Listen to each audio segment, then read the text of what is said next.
She is currently the division chief of the Division of General Internal Medicine, associate vice chair of primary care within the Department of Medicine, and senior vice chair for the Department of Medicine, and has also been a spectacular interim chair for the Department of Medicine for the past 2 years.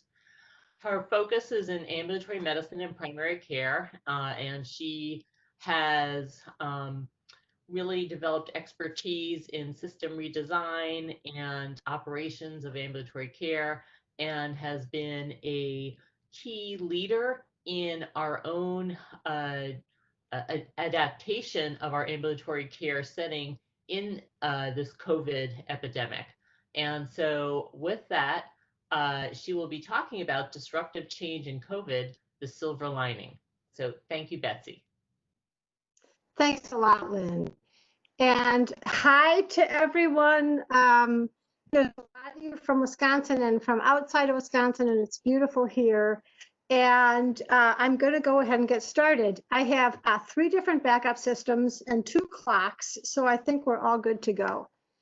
So my talk today is primary care COVID and disruptive change and silver lining.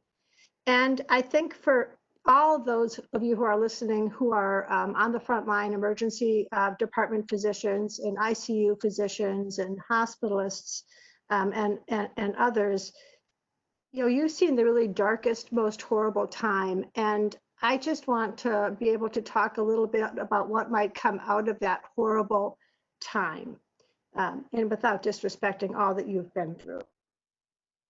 So I have no conflicts of interest. And at the end of today, I hope that you will be able to understand the concept of value-based care. You know, we use that word a lot, but a lot of people don't know what it means. I want you to find the triple and quadruple aim.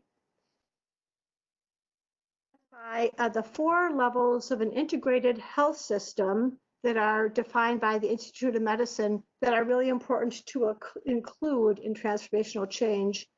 And I want you to be able to tell the primary care story across the U.S., which is very different than the story of people who still live in fee-for-service. So what is this talk going to be about? It's going to be a retrospective look at UW Health's primary care redesign journey and the impact that COVID has had to push us toward the triple aim. And Clint, I've got to try to figure out how to get you out of this picture because I cannot see all my slides. Here we go.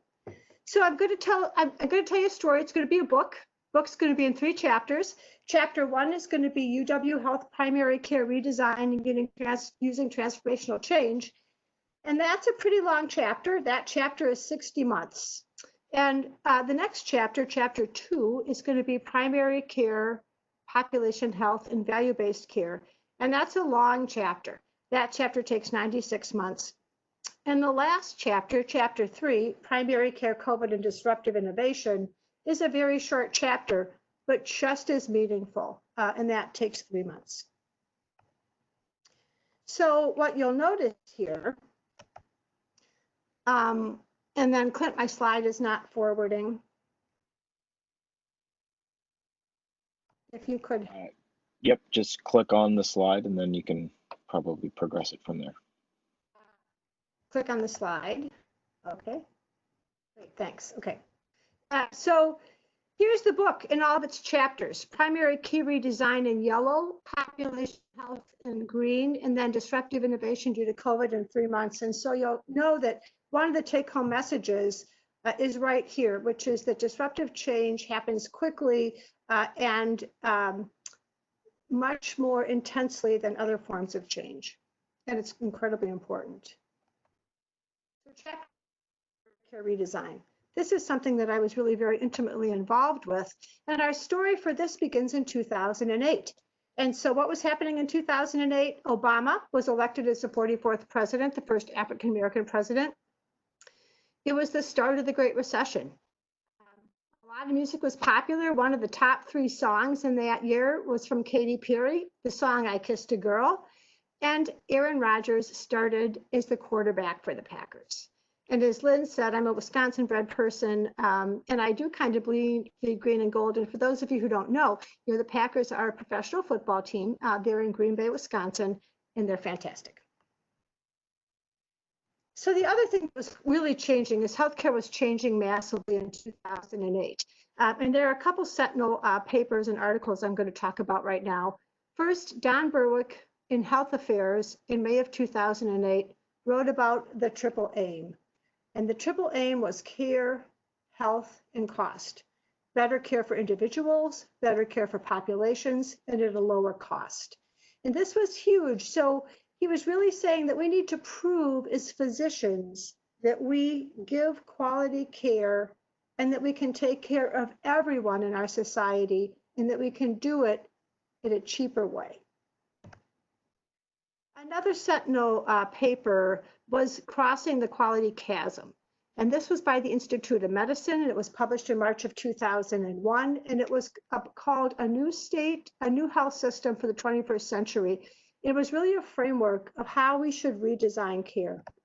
And the Crossing the Quality Chasm said, the US healthcare delivery system does not provide consistent high-quality medical care to all people. Americans should be able to count on receiving care that meets their specific needs and is based on the best scientific knowledge. And they had 6 paradigms that we as healthcare systems needed to meet. And this is not the way we had practiced medicine. It needed to be patient-centered, safe, timely, equitable, effective. We had to prove it was effective and be efficient. So this talk is built on this framework from the Institute of Medicine, and our redesign efforts have been built around this. So Institute of Medicine said that we needed an integrated healthcare system on 4 different levels, and that we had to change each of those levels to truly get to that equitable, safe, efficient, patient-centered care. The very center of that framework is the patient. They're the true north. They're why we're here. They're why we're doing all this. And we really need to think about the patient-family experience. That microsystem you see is the wraparound of the patient. It's where the patient interacts with the healthcare system directly and receives their care. It's the clinic level in primary care. And it's the place where value can be made or lost. Supporting in this integrated system, the clinic, is the organization. Those are the systems that support the clinics, the small levels of care. So that's UW Health, that's the Department of Medicine, that's the Division of General Medicine. And then finally, in an integrated system of care. And I'm going to talk about the environment just in its historical part of what we do. But the environment was not what we changed and redesigned. So that's the government. It's policy, payment, and regulation. So in 2008, the Affordable Care Act started. Again, this is the beginning of our book. Accountable care organizations and medical shared savings plans were on the horizon, and they were changing reimbursement to pay for performance. And what that means is that as physicians and healthcare systems, we were going to be rewarded for patient outcomes, not volume. So that means as an internal medicine doctor, I didn't need to bring every single patient into the clinic to be seen to get paid. But compensation models were not aligned with these reimbursement models. So in that integrated system of care at the environmental level, there was a shortage of primary care physicians. There was a huge change. We had physician level quality data for the very first time. Quality data was transparent and it was available to patients and payers. You could go to Leapfrog and you could look up how your hospital performed. You could go to sites and look up how I performed as a doctor, and patient satisfaction data was starting. So on top of this background, there was a crisis in primary care. And I'm a primary care physician, so this is really my story. That crisis started in UW Health really aggressively as a burning platform in general internal medicine. And it started for me, this burning platform, about 3 years after I started in my leadership role as a division chief for GIM. I thought it was awesome. I loved being a leader. I was very honored. But in the first 3 months, 7 of the physicians who worked for me either left to join the local competition literally across the street because they were getting paid more, or they left to become hospitalists. And I'm sorry, Ann Sheehy, that I forgot to capitalize hospital medicine. I meant to correct that this morning. So within a matter of months, there were 14,000 patients that were medically homed at UW Health who did not have access to a primary care physician. And over 70% of the patients had closed panels and couldn't take new patients. And not only that, but there was no one to hire with the national shortage of internists at that time. I was desperate. I wasn't going from good to great like the book. I was going to hire a board certified internist that had 1 brain cell at that point, and I couldn't find them. And remember, UW Health owns an insurance plan. Some of you don't know. So we legally were required to provide care to these patients. So this story goes on for me in general medicine. We had a brand new, exciting hospitalist movement, and I could not compete with hospital medicine for our residents. They did not want to go into general internal medicine. Salaries were higher for hospital medicine and family medicine at that time. And the other piece that I knew when I was thinking about this and how to solve it was that we were paying our general internists on RVUs, but general internal medicine reimbursement in our system was highly capitated because we owned a health system. We owned an insurance. So what I didn't know at that time in my little bubble of general internal medicine was that GIM was just the canary in the coal mine. In fact, all the primary care needed help. There was primary care workforce attrition in family medicine. We had suboptimal publicly reported health outcomes, and we had outdated care models and payment incentives. So in this busy slide, what I want you to see is this is how bad our quality metrics were at UW Health when we started primary care redesign. Green is good, red is bad, yellow is UW Health. So these are 20 healthcare groups in the state of Wisconsin that publicly report their ambulatory data about chronic care and about prevention. And you can see that UW, the super fancy, smart academic system, was in the lower 50% as far as what our quality metrics were. So out of that, primary care was born. General medicine, family medicine, and general pediatrics were united together to form an integrated leadership team and to focus on redesign, and we exist to this day. And for those of you in academic medicine, it is extraordinarily rare for departments to collaborate to this intensity in the clinical enterprise as we have done in the primary care group. We were supported by our deans, CEOs, and department and chairs. And what our and little blast from the past, there's a very young Dr. Golden, and then Jeff Grossman, one of our CEOs of UWMF, and Donna Caton-Pahansky when we had a CEO of the hospital. They said, you have an enterprise-wide initiative which represents an extraordinary opportunity to have a clear and urgent and imperative to transform the way that primary care clinicians work in the service of their patients. So we needed to provide value-based care. We had to improve our quality, improve our outcomes, and decrease costs. And if you look at it from the patient side, what that means is we should be providing for every patient the right care for the right patient at the right time for less cost. Vision transformational change. We were very far from that in 2008. So to just review that framework, if we are going to truly change, we have to address this whole integrated system of care. And I'm going to talk to you right now about what we did at the organization, microsystem, and patient level. So in primary care redesign at that organizational level, at UW Health level, we developed an innovative population-based compensation plan, a modified panel weighting system, a standard primary care job description. We centralized outreach for breast and colon cancer screening, And we developed population health management tools for panel management, chronic disease registries, and for health maintenance. And the things that are in bold, I'm going to actually talk about in more detail because we're known nationally for those things. We've done research in that area, and they're incredibly important to move forward. So population-based compensation model. This actually started in general medicine. It was the very first thing that I did as a division chief, is to try to figure out how to equitably pay our general internists.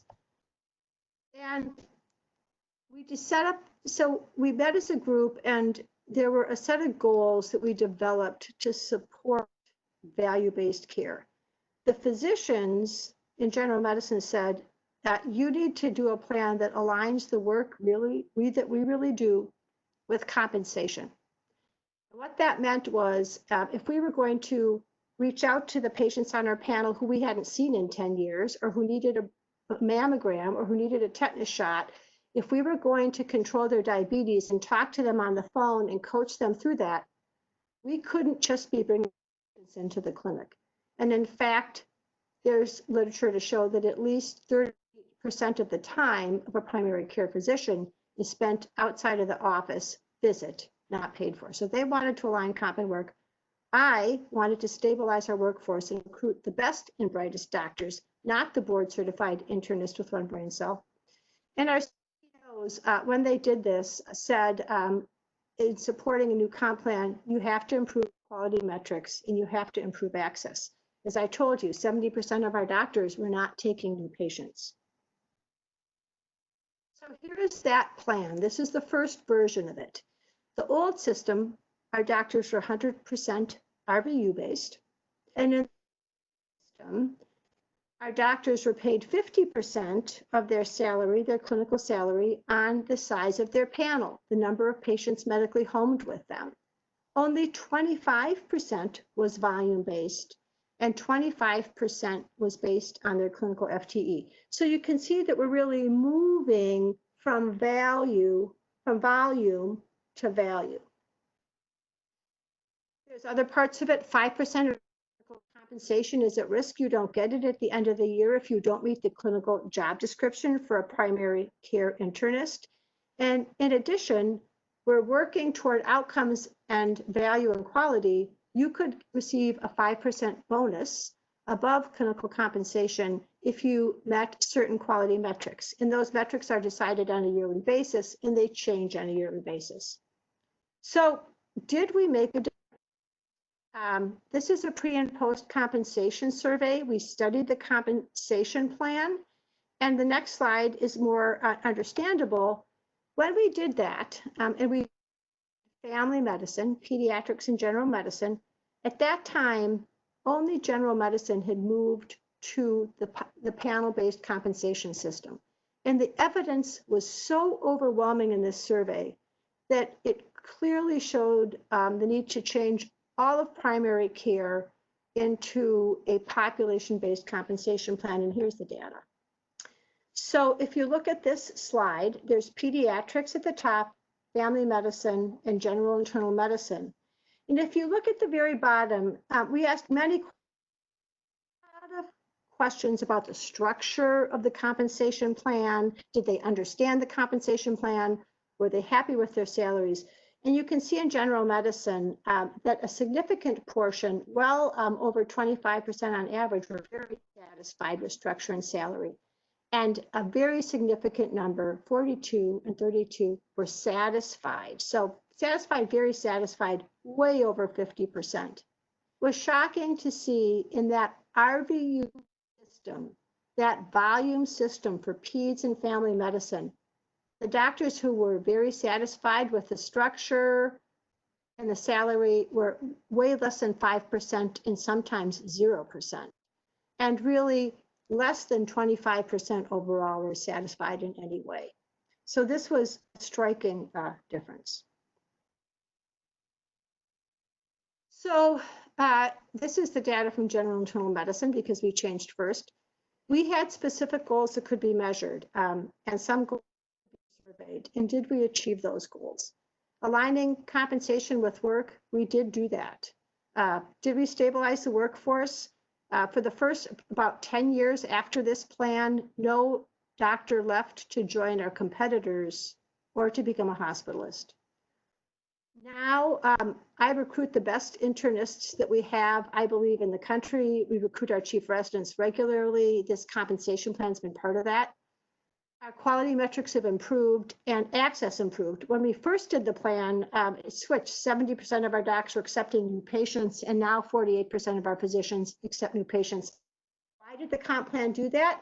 Because we pay people to have large panels, so they open their panels. So that gets to panels. So we have a modified panel weighting system, and a panel is a group of patients that are attributed to a primary care provider. They're called medically homed, and the primary care provider and the medical home are responsible for the care of that patient. At UW, we expect a doctor to have 1,800 patients. If they have an advanced practice provider, 2,100 patients. But we weight that for the work that a patient causes at the clinic level. Just some details: advanced practice providers are not primary care physicians in our system. We have a ratio of 1 advanced practice provider to 3 full-time MDs. We allow a physician to close at 105%, but we make them close at 120%. And that's because above that, their patients don't receive as good quality of care, and they're not able to see their patients. Their colleagues in the clinic have to see their patients, and that's not the goal of a primary care physician. So how do we use panels? Everything we do in general in medicine, family medicine, and peds is about panels. So the goals and uses are to recognize the true work of a panel of patients at the clinic level by weighting it for complexity. We use it to open and close panels in a very standard way that's helpful. We have one weighting system for all primary care. This is what we use to do workforce planning when we need new providers, and it has helped to improve access. So in this busy slide, this is our panel weighting system. And this is really the thing that we are most famous for across the country, and many health systems have adopted this. So I, as a doctor, have to take care of 1,800 patients, but we all know that 1,800 85-year-olds are not the same as 1,800 35-year-olds. So we weight for complexity. So in our weighting system, you can see we weight from 0.53 to 1.89 or 2.0. So if you're 15 to 39 and you're a man and you have insurance, your weight is 0.53. And when we put our individual UW Health in, why is it so low? Because those patients tend to be healthy, they tend to not be on medications, and they only interact with our healthcare system every 1 to 2 years. On the other hand, if you have a Medicare patient who's a woman over age 75, it's weighted 1.98. So I've grown up with my patients. I have a lot of older patients. If all my patients were in this category, I would have 900 real patients to get to a weighted panel size of 1,800 versus the healthy patients. You would need 3,600 real patients to get to 1,800. And the reason that we know those older patients call the clinic weekly, they are on multiple medications, they have multiple specialists, and they require a lot of work at the clinic level. So then in primary care redesign, I just also told you we did a lot at the organization level for quality, and it made a big improvement. So we went from 2009 to 2011 from below the 50% to the second and third in colon and breast cancer screening, and we improved our metrics for chronic disease management, which is in the top. What did primary care redesign in Chapter 1 do at the clinic level? We standardized the care model, we standardized work for MAs and RNs, we did an anticoagulation protocol that was run by RNs, so a physician would not have to make decisions about INRs. And these goals were all around reducing variation through standardization, which was one of the principles of quality, and that helps to improve efficiency and reduce cost. The other goal of these was to allow the workers to work to the highest level of their licensure. Doctors don't need to adjust INRs. RNs do a fantastic job at it. So primary care redesign, we're getting to the end of chapter 1. We did a lot of work with patients.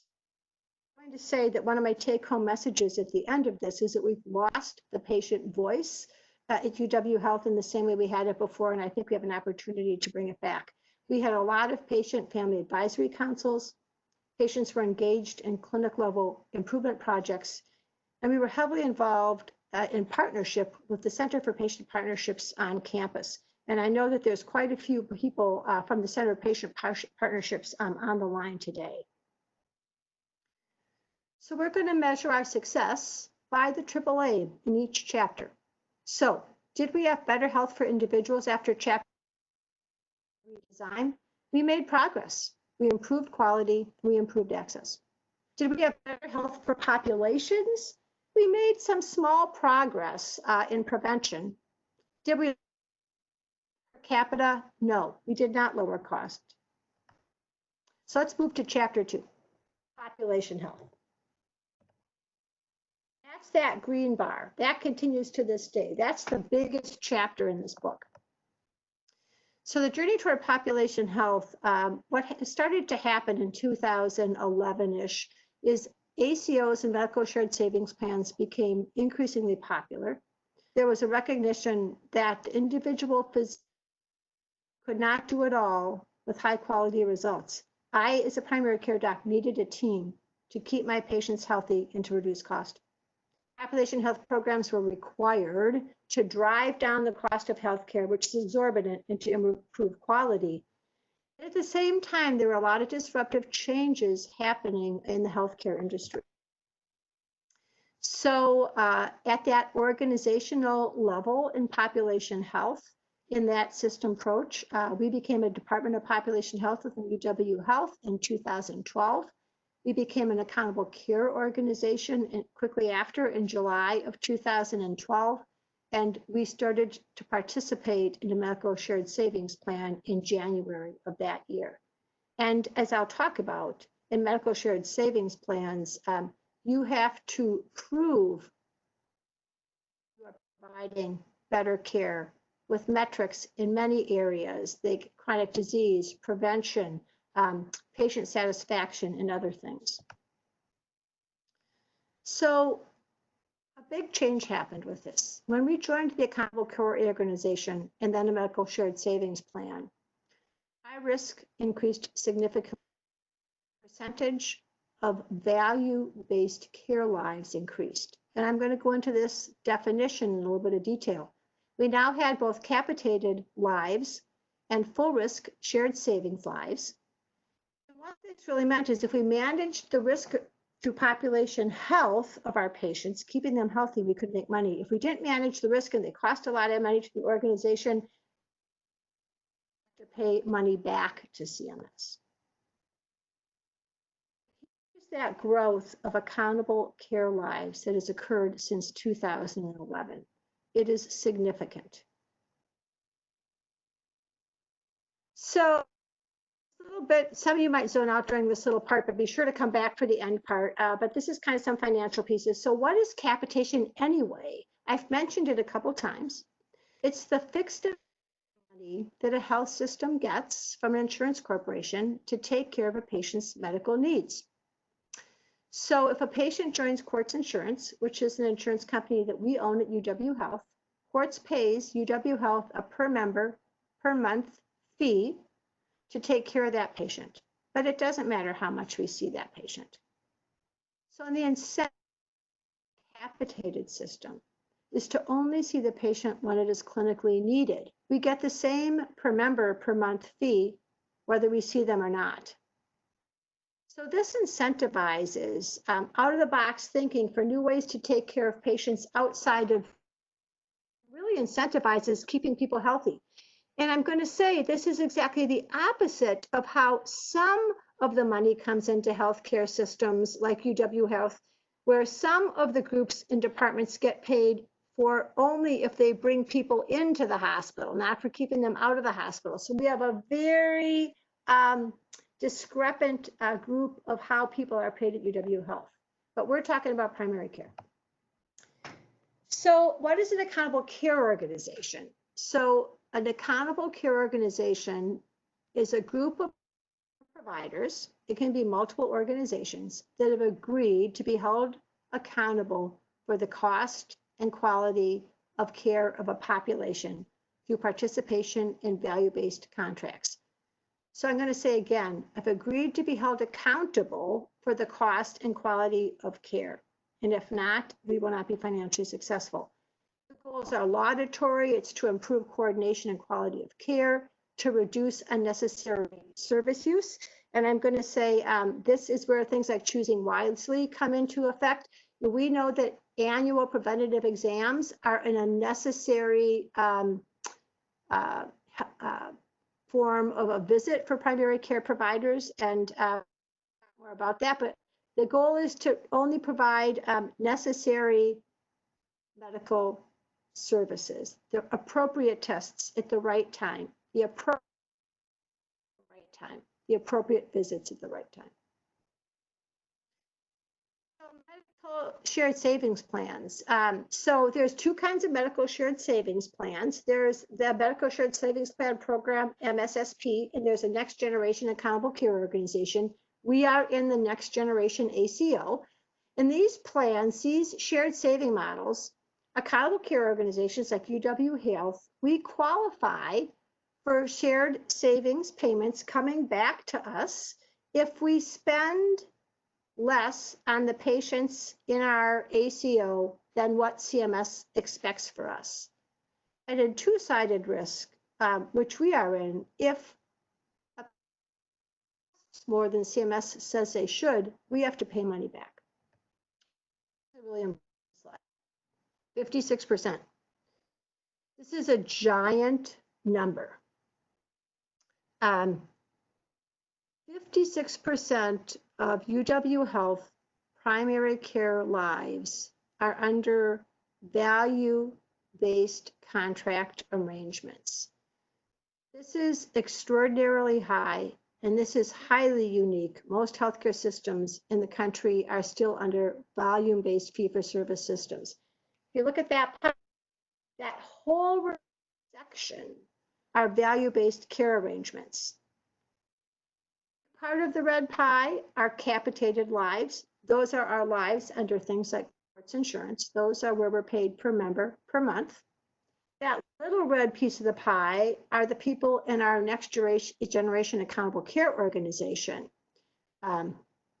So at what point does a healthcare system who's been just used to seeing patients and volume, and that's how you're paid for their whole life, at what point do they to change their system and develop population health programs, develop new care models, really truly change how we do care? Well, the tipping point, if you look at the literature, the business literature, if you look at Intermountain Health, tipping point is 20 to 30% of lives. We are well over that, so we have to be moving in this direction. So how do we reduce risk? We reduce risk by keeping people healthy and out of the hospital. And isn't that always what we want to do? We reduce risk by managing chronic disease, by managing mental illness, by updating our preventative health care, being sure everyone has mammograms, colon cancer screening, immunizations, being sure everyone has access to them, by doing virtual visit types, which offer flexibility and less cost. We reduce risk by being sure our patients plans, because end of life is very costly, and by treating substance abuse. And all of these things can be measured, and they're measured in shared savings plans, and they measure our progress about how we're doing with these things. So what about UW Health? How do we do? Our population health program is absolutely fantastic. So in chapter 2, here's what's been happening. We clinically screen everyone over 65 once a year for falls, depression, and preventative things like mammograms. We do it even if they're only in there for a cold, and we find out things we have to treat. We have RN care coordination for complex patients. We have primary care behavioral health care workers embedded in the clinics to treat depression and anxiety. We've developed a super innovative score so that we can see and reach out to our patients who are high risk before they get into trouble, reach out to them even if they don't see us as providers. There's a lot of people on my panel as a primary care doc.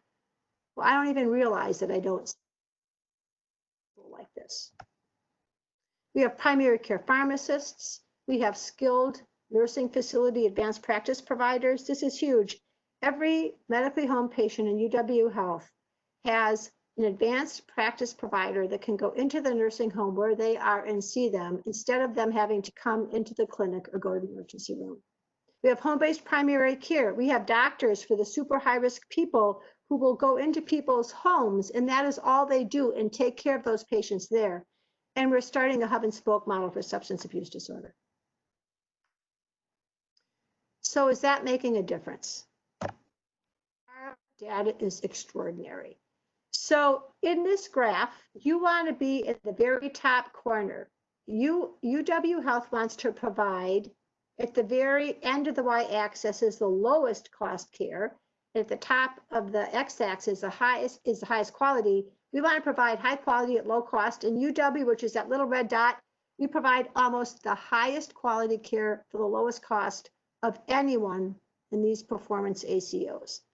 That's remarkable. This is data from 2017.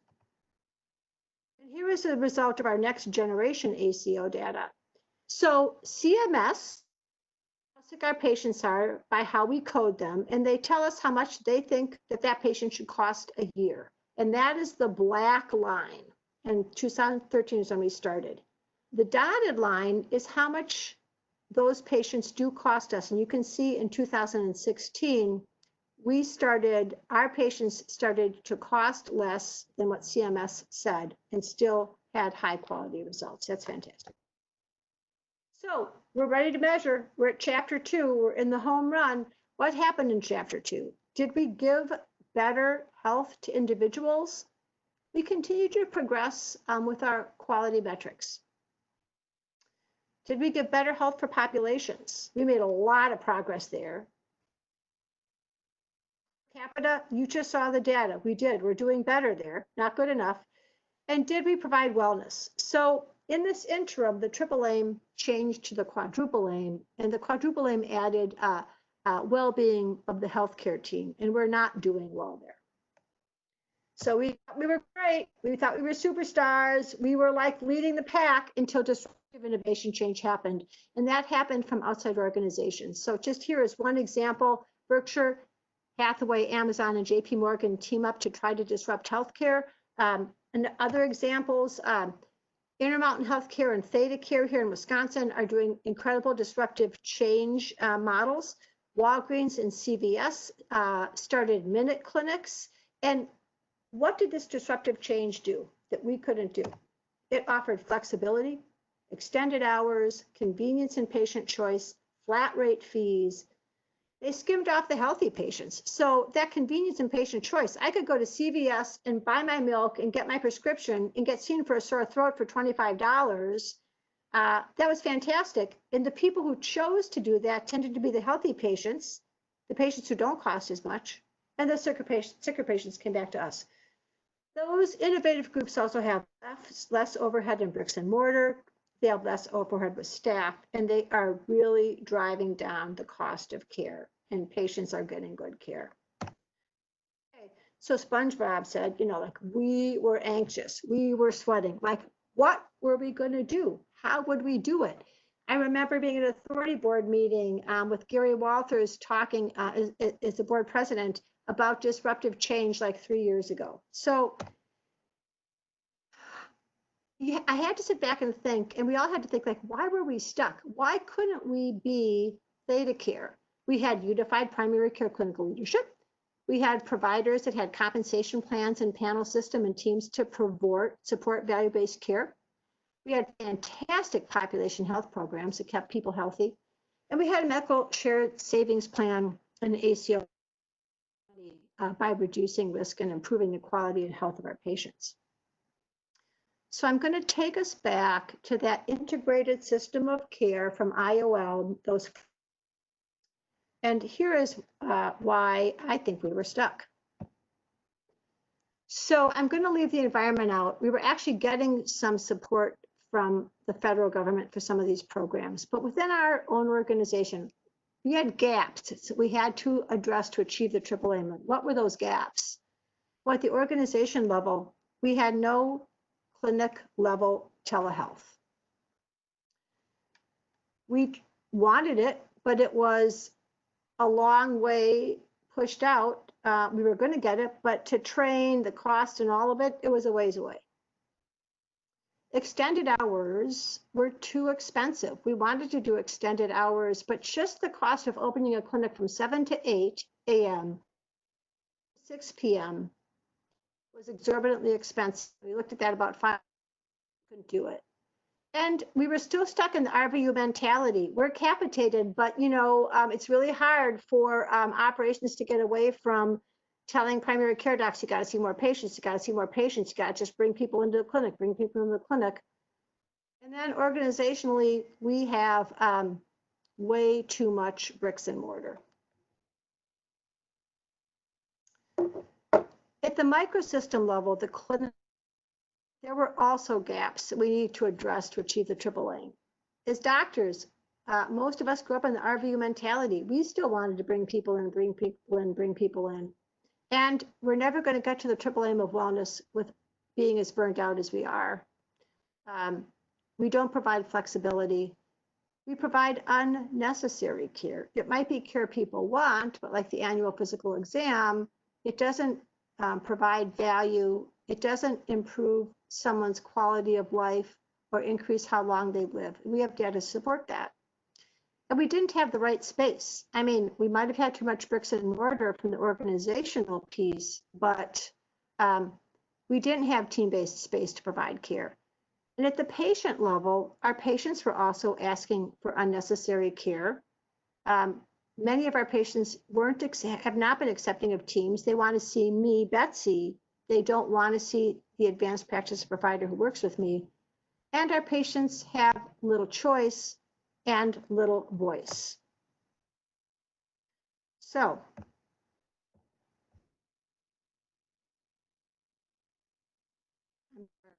now because I couldn't advance my slide.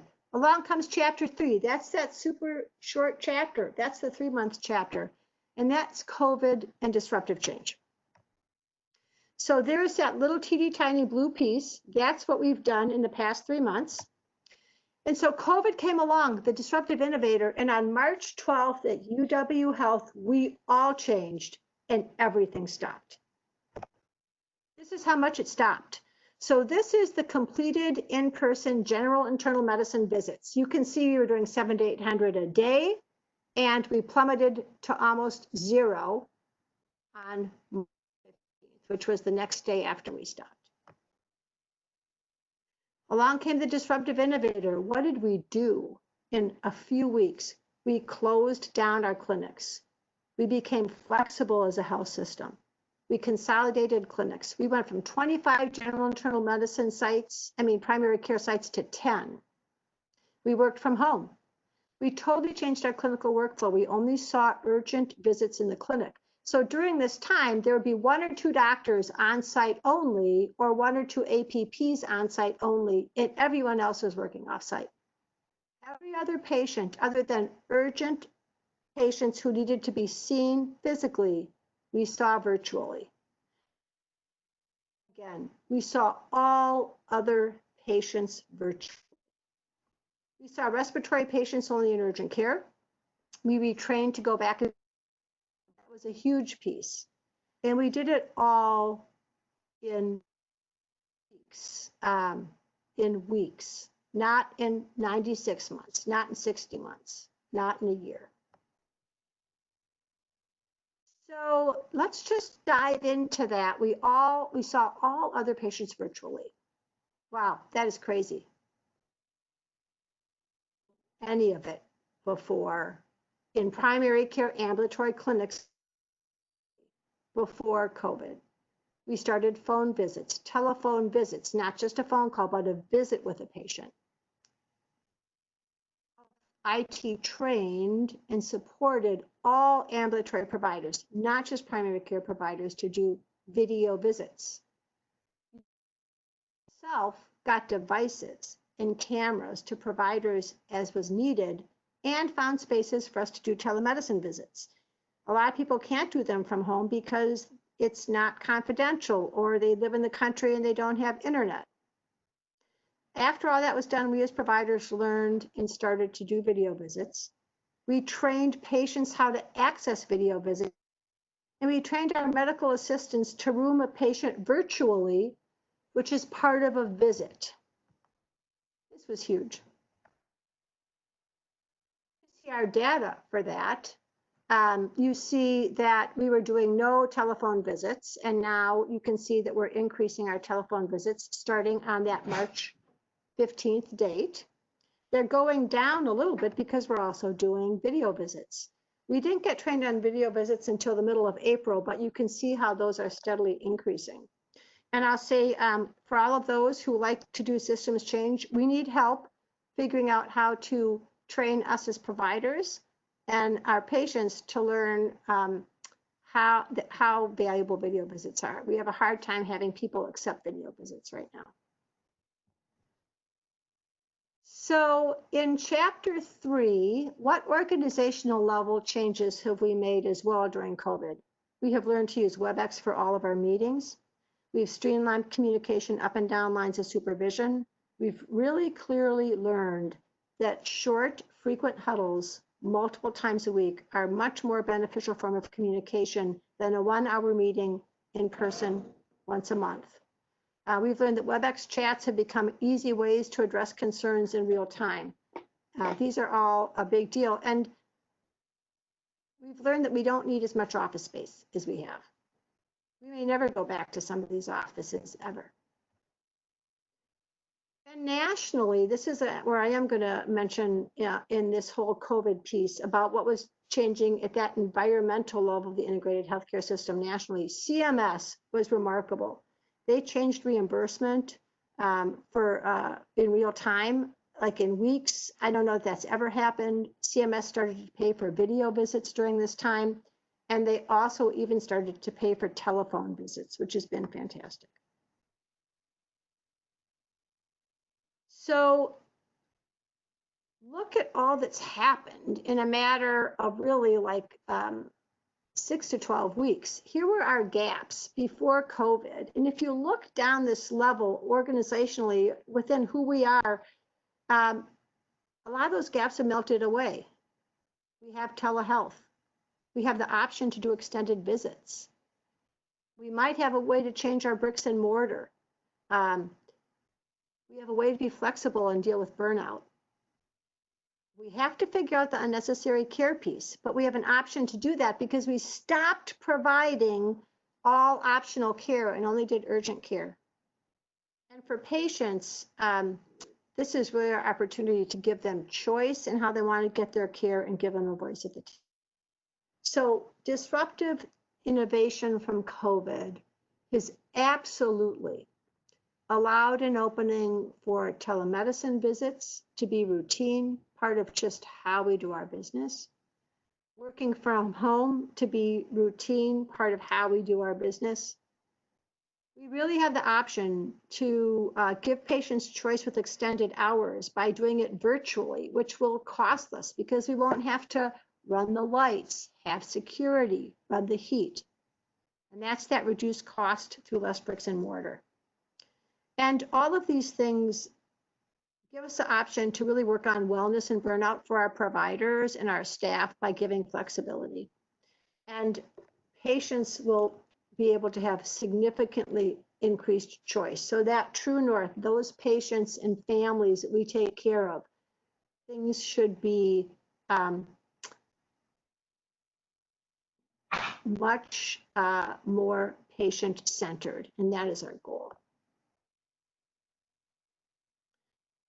Well, it's all fine and good that we've done that, but like, what do we think about it? Like, do we trust and like this new telehealth care that we're doing? Survey of this, and this was a telemedicine survey, and it was a survey of all primary care providers. and looking at their beliefs and experience with telemedicine. It was done by Dr. Katie Miller and Angie Morgan in General Internal Medicine. And we sent it to all physicians, APPs, residents, and fellows in General Internal Medicine and Department of Medicine, and hopefully soon in pediatrics. We completed it in 10 days. There were no video visits, so this was just about telephone visits. We had 197 responses, close to that super magic number of 70%. And here's what it said. And there's a lot of great data here that we're going to be looking at and writing up, but I'm just going to give you a quick snapshot. What was our initial experience with telemedicine? Extremely effective is number one, not effective at all. You can see that people thought that it was effective, and it leaned toward that direction. Could we provide good care? Providers felt that we definitely could provide good care. It was very clear. They felt care did not suffer. How do we think our patients responded? Were our patients pleased? Providers, the patients were very pleased with the care that they were provided through telemedicine visits. Now, this is the provider's perspective. Val Gilchrist and some other people in family medicine are doing work on what do patients feel from their perspective.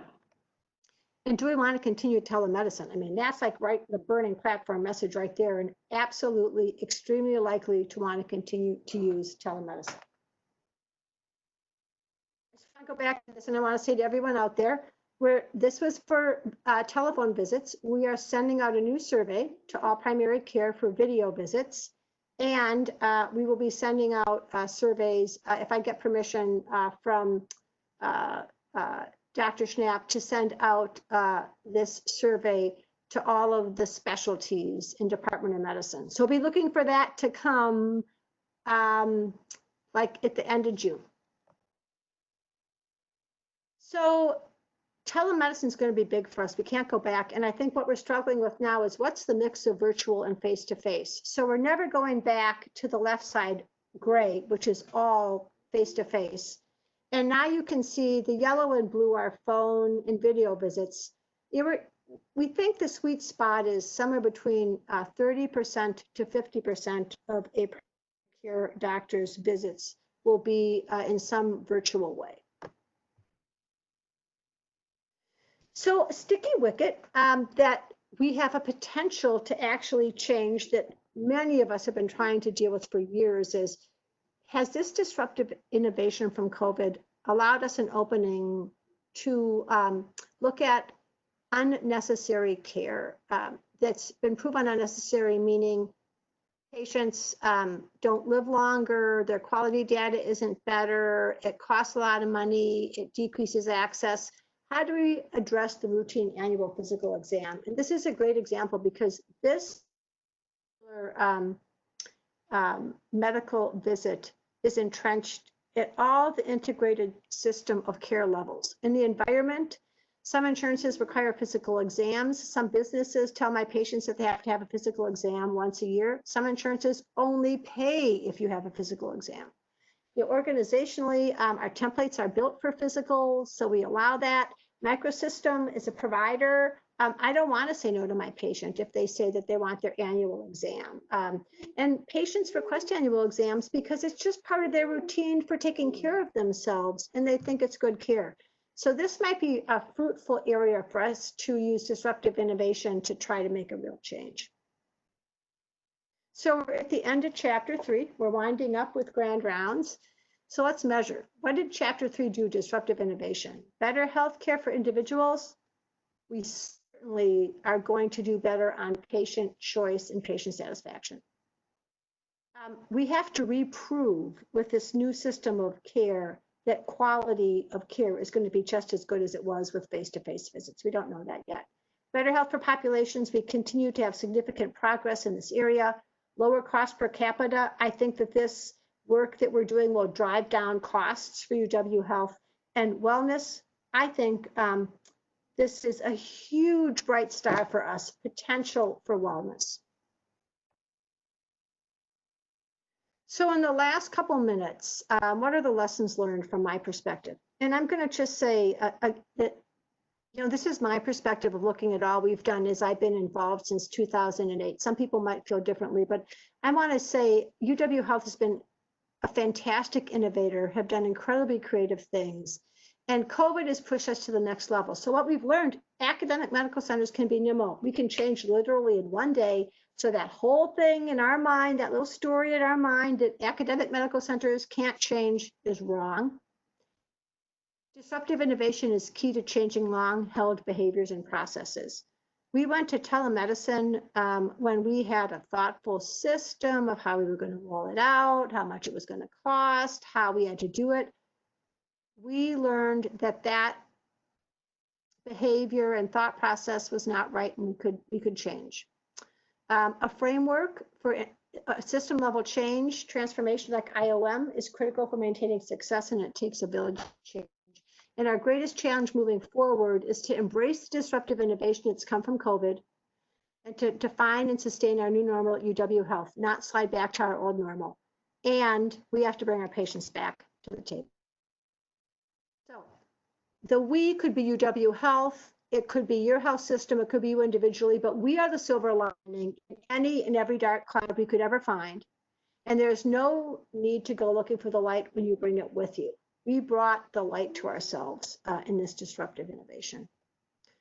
I want to thank my village, my GIM leadership team, who's listed here, Katie Miller, Mark Mysick, Angie Morgan, Sherry Reiners, Ash, who did all my slides, thank you, Kathy Cropper, all of General Internal Medicine.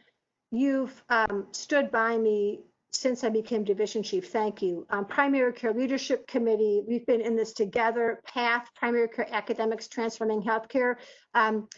You taught us as clinicians to write academic papers, population health. My chair, Dr. Lynch Knapp. Sandy Cameron, I hope you're on the line because you've been with me through everything, and I thank you. Dr. Ann Schmidt, same thing. Maureen Smith from HIP, Jonathan Jaffrey from Pop Health.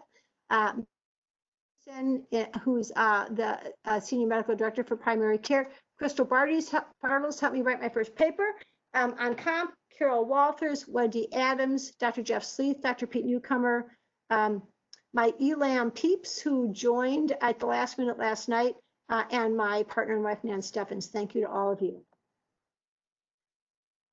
I'm going to open questions. This slide is from State Street.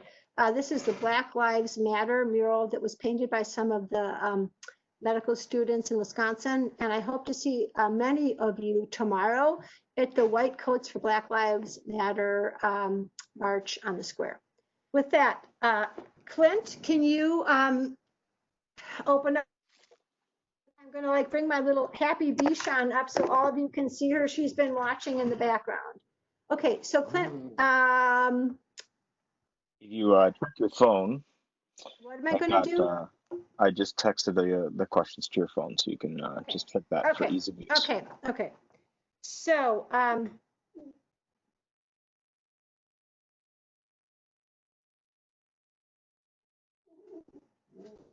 is there just one question?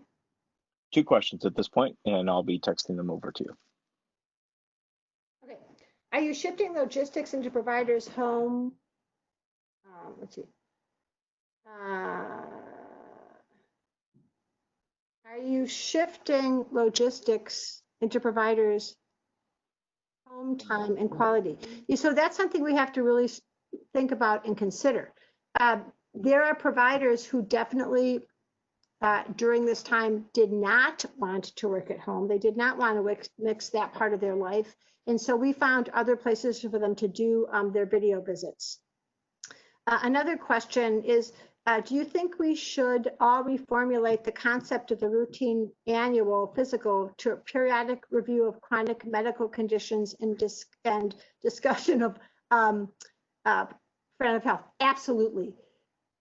I'm not saying patients don't need to be seen every year. My patients who ask for physicals need actually chronic disease appointments. So absolutely. And then how will we be looking into getting the patient involved in the center of this change, what they want, what they feel they need? I think we're going to need to go back to the Center for Patient Partnerships. Sarah Davis, if you're on the line, they're the experts in patient involvement, and ask them to help us do that in the right way.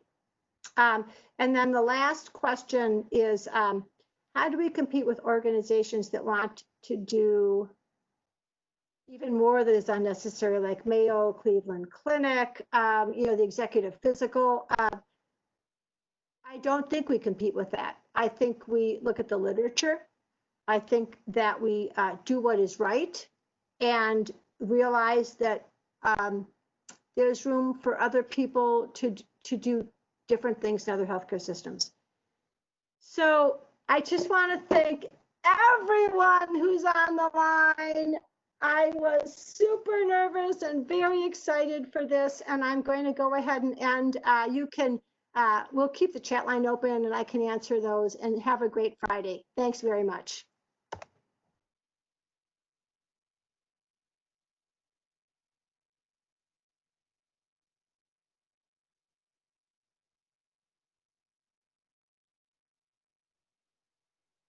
Great work. So we can keep the chat open, or I can send these questions over to you, Dr. Trowbridge, after the fact. You can answer them via email. What's the best thing to do? Totally up to you. I don't know if these folks have stayed in the call. Okay, so if anybody stay, how many are there left? We currently have 71 people still in the chat. Okay, I mean, how many? So you want to text me chat questions? That would be fine. Okay. For those of you who remained on the chat, we really need help with how we help ourselves and and other providers and our patients learn how to ask for the right care. So we're going to be looking at that. And thank you for the little texts from people who said I have done a good job. How do we incorporate technology to automate the processes? So that's an excellent question. A lot of what we have to do for video and other visits, still has a lot of human capital involved, and we are going to have to work through how to deal with that. And we are, but I don't have a good idea. So here, a question which is very important point. Disruptive innovation was effective because of COVID, absolutely. But when it comes to the system, there's a lot more resistance, and there is, and that's why I talked about how do we have to have a new normal. We're never going back to normal, and I think the way we deal with it is really by concentrating in that integrated system level at the patient, the true north, and the microsystem, the clinic level. Because a lot of times we do a lot at the organization level, we leave the voice of the MA, the RN, the doctor on the front line. And I think that's going to be key.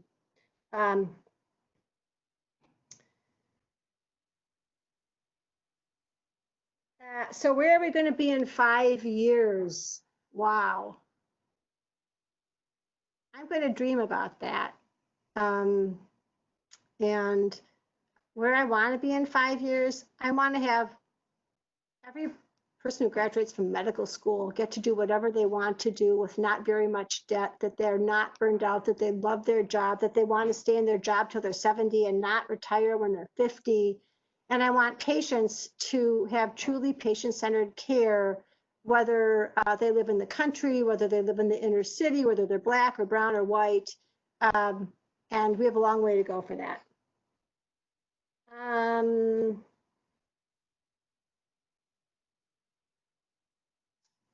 Yes, so the question about the East Side and bricks and mortar, kind of here's my thoughts about both sides. So, I mean, the East Side is a lot of bricks and mortar, and I have had a lot of trouble dealing with that. I think the question is, do we build the right bricks and mortar that actually has team-based practicability, and we sunset the long, dark corridors and single offices and move in a different way? But I think that's a really valid point. How can we get CMS to pay more for telephone visits? I I don't know. Well, I can't believe they pay for telephone visits at all. And this, I mean, we have lobbyists, and they're going to have to help us with that. So that's what I think about that. So this is, what about the risk that during COVID time, some patients avoided any kind of appointment? It's a huge issue. It's a real issue. Yesterday in clinic, I had a patient who has an invasive cancer that needs to be addressed. It's a superficial one. And they just didn't even really get it. They didn't want to go in because they were scared. We've had patients who have had chest pain and not gone in for heart attacks. So I think UW Health is really working on a communication plan to reach out to patients to say, we are here to see you in whatever way is best. Let's see.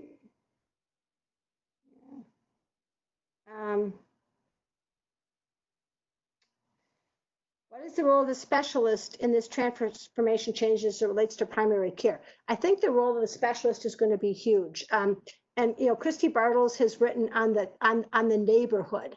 And I think this concept that we have medically home UW Health that have a primary care home and then a neighborhood of specialists around them is going to be critical.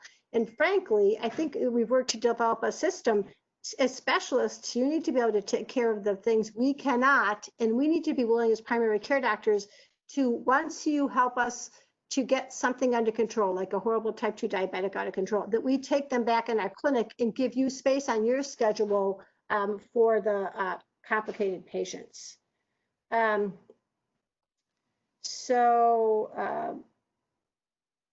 What is the, I'm going to just do a couple more questions and I'm going to end. What is the pickup rate for unexpected physical exam findings on routine physical exams? I'll get you the data. It's incredibly low. And Frank, what's appalling to me is, like, I make everybody undress for a physical exam. I do a real physical exam, but there are some people who just bring people in for routine exams and they don't even have people take off their clothes. So they're never going to find that stuff. So we can end there, and I'll forward on the rest of the questions via email. And one more question, Clint. So a question from a non-medical person. How can patients of internal medicine physicians and attendees of the UW Alumni School of Medicine talks gain support for this transition? I think that you are the people who are going to have to work with us with the Law School Center of Patient Partnerships to figure out how we creatively get the patient voice at the table in a really big way. Thank you, everyone.